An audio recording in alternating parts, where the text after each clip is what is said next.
huling ito. Ama,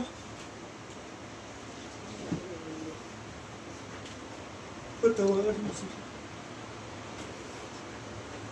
Sapagkat hindi nila nalalaman ang kanilang buhay. Mga kapatid, dumating na ang aking oras upang maganap ang nasusunod. Na ang anak ang tao ay maghihirap. Dudustain na alimunan. Pag-uwing ka ng masama.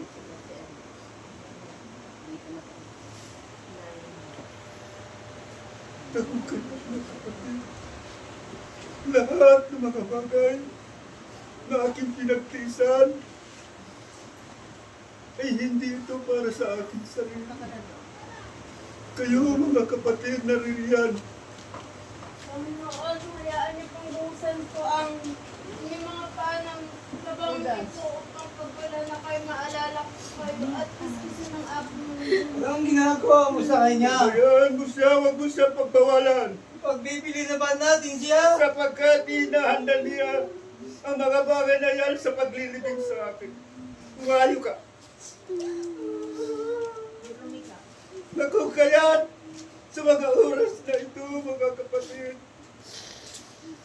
sa kabila ng inyong pagdusta at panlalait, Aileen. Panginoon, sa mga sindinitiba, hayaan niyo po kung dampi ang kanyang ito sa inyong mukha. Bilang po mga sindinitiba, Panginoon, patawad po. Iniksiyan ko po ang lahat ng aking mga nagawang pagkakasabi sa inyo. hindi ako nagkaroon ng anumang pagdalay upang tutol sa inyong ginagawa sa akin. Sapagkat nalalaman ko ang ginagawa ko na ito ay kalooban ng aking. Ibinilan niyo ako sa kahiyan sa harapan ng sanlibutan ito. Hinubad niyo ang aking kasungutan upang ilagay sa tiyak na kahiyan.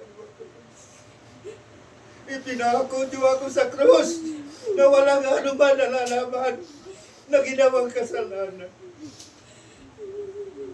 Ngayon, mga kapatid, ang aking buhay ay nahanda na ipagkaloob upang linisin ang lahat ng kasalanan sa sanlibutan.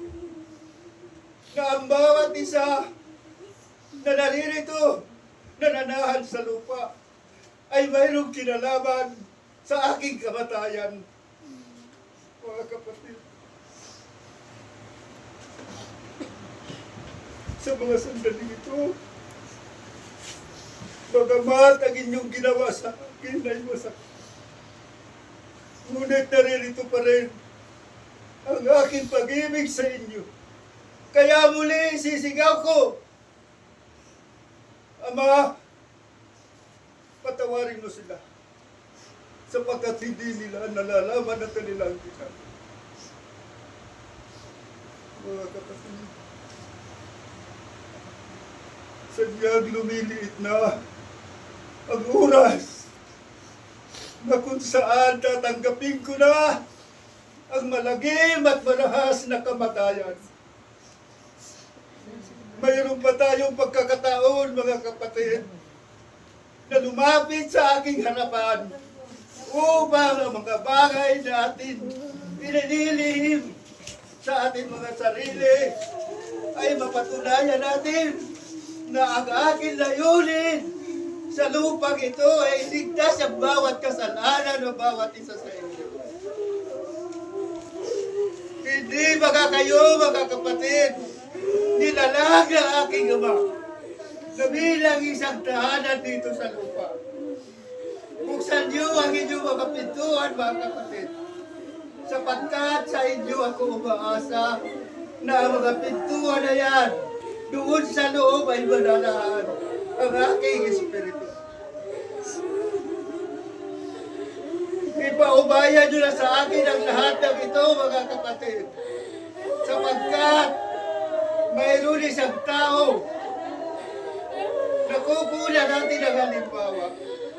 Katulad ng isang tao makasalanan na sa huling handali ng kanyang buhay ay sinuko niya sa ating harapan. Mga kapatid, tularan niyo si Diva na kung paano niya sinabi, Panginoon, alalahanin mo ako pagdating mo sa iyong pagkain. Na kung kaya't mga kapatid, sapagkat kayo ay naniriyan, katotohanan, isasama ko kayo sa aking paraiso.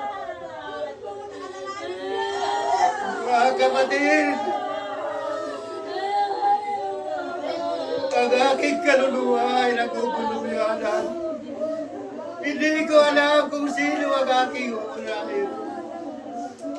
Ang aking sarili o ang aking ina. Sapagkat mga kapatid, kundi doon lamang na pagmamasdan ang palmimigati ng aking pinakamamahal na ina. Magbigay kayo ng isang larawan, ng isang pagdadalabate, na kagaya ng isang ina na namamatayan ng kanyang anak.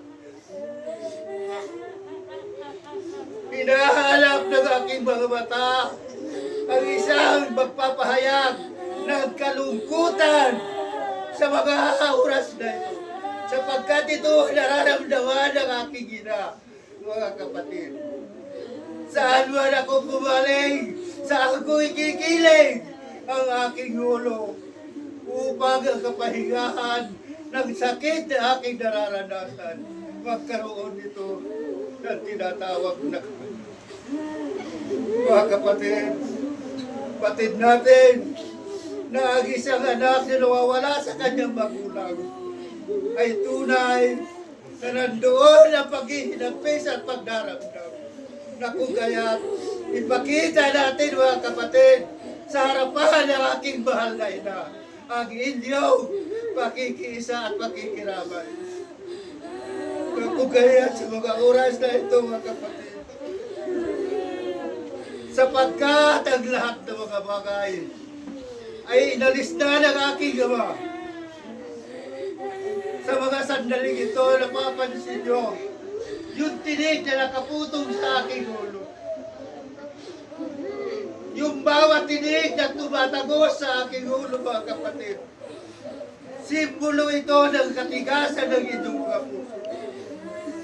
Ang bawat dugo na umaagos sa aking mukha ay dahil sa karanasan na inyong mga gawa. Na kung kaya sa mga oras na ito, mga kapatid, kayo na lamang ang aking inaasahan bilang kakampi, bilang taga paglingkod. Na kung kaya sa mga oras na ito, isiniyas ito. Ama, bakit mo ako pinabayaan?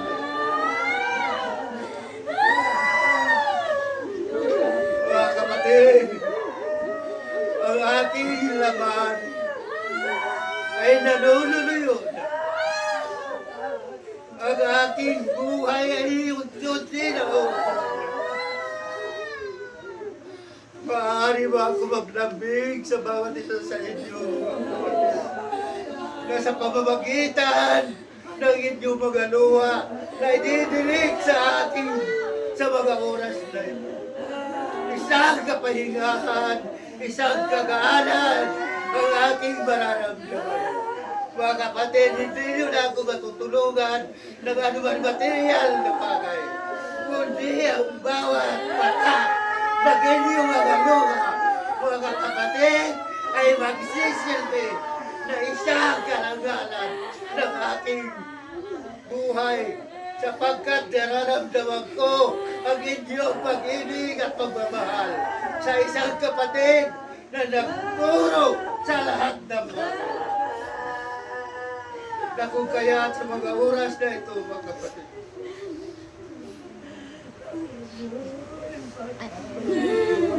Isinisigaw ko muli na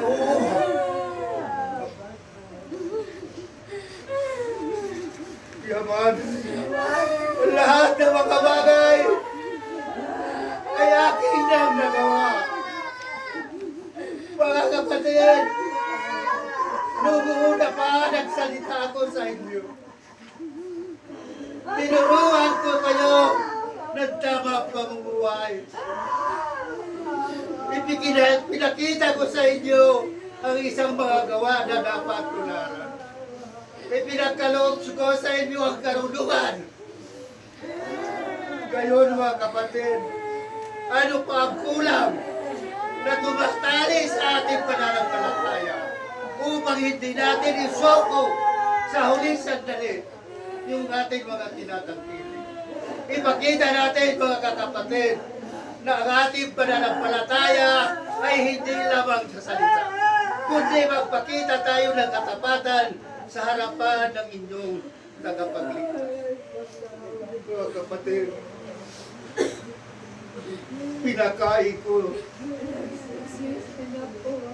pinainom ko, nagpakita ako ng mga halimbawa, nagpagaling ako sa lahat ng bagay, na kung kaya sa mga oras na ito, ang hinahanap ko sa inyo, ang tunay na pagmamahal, sapagkat ang lahat ng bagay ay naganap na. Bilang sa huling sandali ng aking buhay, mga kapatid, napapanahon na upang ako'y magpaalam. Magsiparito kayo ngayon, kayong mananapapagalan. Kayo ay aking pagpapahingan. Kayo ay isasama ko sa aking kalawalatian. Huwag kayo mag-alinlangan. Huwag niyo ako'y kahiyang, mga kapatid. Sapagkat ito ay katotohanan, hindi katag-isip lamang ito.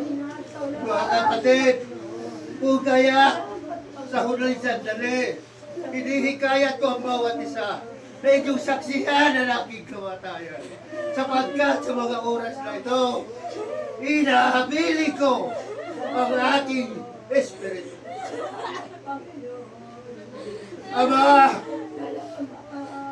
sa mga oras na ito, inahabili ko sa inyo ang aking espiritu.